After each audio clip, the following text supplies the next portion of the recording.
Hello बच्चों, अब हम आगे की कविता पढ़ेंगे। जैसे कि हमने पिछली कविता में पढ़े थे कि बारिश का पानी जो है वो इतना ज़्यादा तेज है, इतना ज़्यादा तीव्र गति से आ रहा है कि लंबी चौड़ी सब गली है वो सब भर गई है, नदियों के पानी में उफान आ गया है।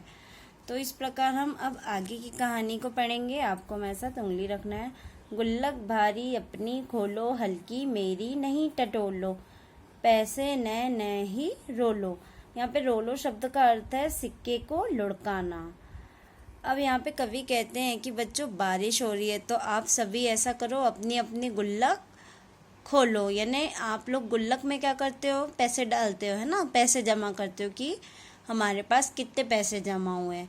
तो यहाँ पे कवि कहते हैं कि भैया की गुल्लक भारी है और बच्चे की जो गुल्लक है वो हल्की है।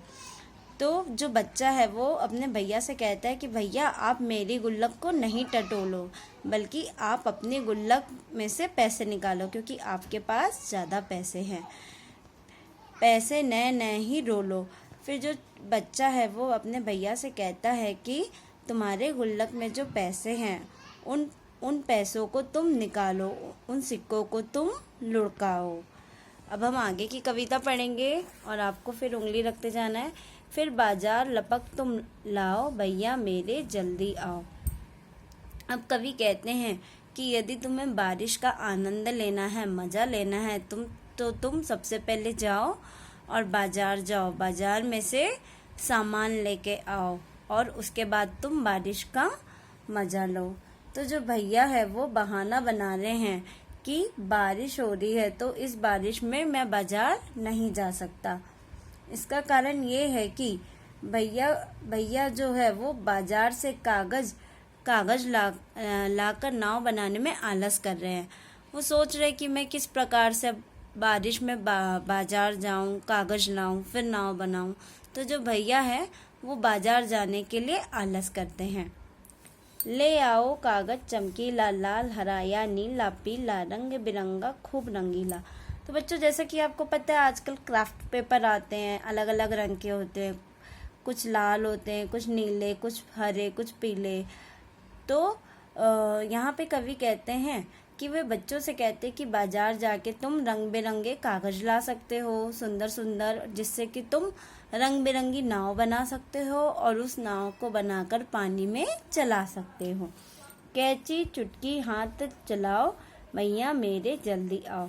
अब फिर कवि कहते हैं कि जिस प्रकार से नाव बनाने के लिए हमें कुछ चीज़ों की आवश्यकता होती है, जैसे कागज़ की, कैंची की, ये सब चीज़ें तुम लाओ और जल्दी जल्दी हाथ चला के नाव बनाओ, भैया मेरे जल्दी आओ।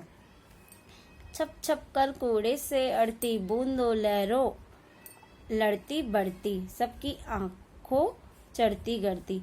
अब यहाँ पे कवि ने नाव के सफ़र के बारे में बताया है कि जब नाव चलती है बहुत तेज बारिश में तो वो किस प्रकार बारिश के पानी में कभी कभी कूड़ा आ जाता है तो कूड़े से अड़ती है। यानी जो नाव है वो कभी कभी कूड़े से टकरा जाती है। बूंदों लहरों लड़ती बढ़ती, सागर की बूंदों से, सागर की लहरों से किस प्रकार वो लड़ती है और लड़ते लड़ते वो किस तरीके से आगे की ओर बढ़ती है। सबकी आंखों चढ़ती गढ़ती। अब यहाँ पे आंखों चढ़ती गढ़ती का अर्थ है अप्रिय लगना और चढ़ती गढ़ती का अर्थ है चढ़ाई से, चढ़ाई या ऊंचाई के तरफ। तो यहाँ पे कवि कहते हैं कि जो नाव है कभी वो ऊपर की ओर जाती है, कभी नीचे की ओर आती है, क्योंकि जब बहुत अधिक बारिश होती है तो पानी का बहाव इतना तेज होता है कि जो नाव है वो एक ही गति में नहीं चलती है, कभी वो ऊपर की ओर जाती है, कभी नीचे की ओर आती है। नाव तैरा मुझको हर्षाओ, भैया मेरे जल्दी आओ। यहाँ पे तैरा का अर्थ होगा तैरना।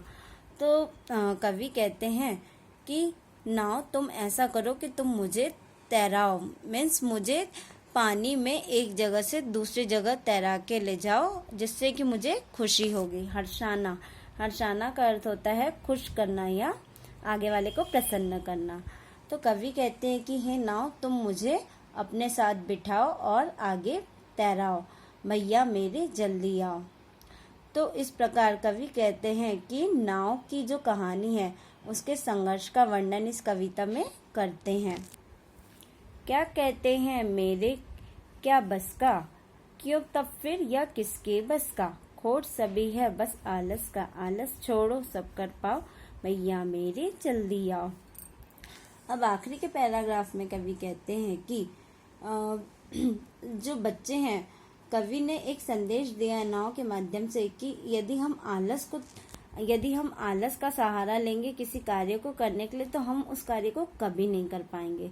तो वो नाव का उदाहरण देते हैं कि यदि हम नाव से सीखे, यदि नाव के संघर्ष को देखे, उसकी यात्रा को देखे, तो उससे हम काफी कुछ सीख सकते हैं कि किस प्रकार नाव जो है वो अनेक कठिनाइयों का सामना करते हुए आगे बढ़ती है। आलस छोड़ो सब कर पाओ, भैया मेरे जल्दी आओ। तो आखिरी में कवि ये कहते हैं कि हम आलस का त्याग करके, आलस को यदि छोड़ देंगे तो कोई भी कार्य हमारे लिए असंभव नहीं है, क्योंकि आलस जो है वो हमारे कार्य का सबसे बड़ा शत्रु है। तो यहाँ पे कवि हरिकृष्ण दास गुप्त ने बताया है कि आलस के कारण ही हम जीवन में पीछे रह जाते हैं। यदि हम आलस को त्याग दें और अपने कार्य को करें तो हम जीवन में नामुमकिन से नामुमकिन कार्य को भी बड़ी आसानी से कर सकते हैं।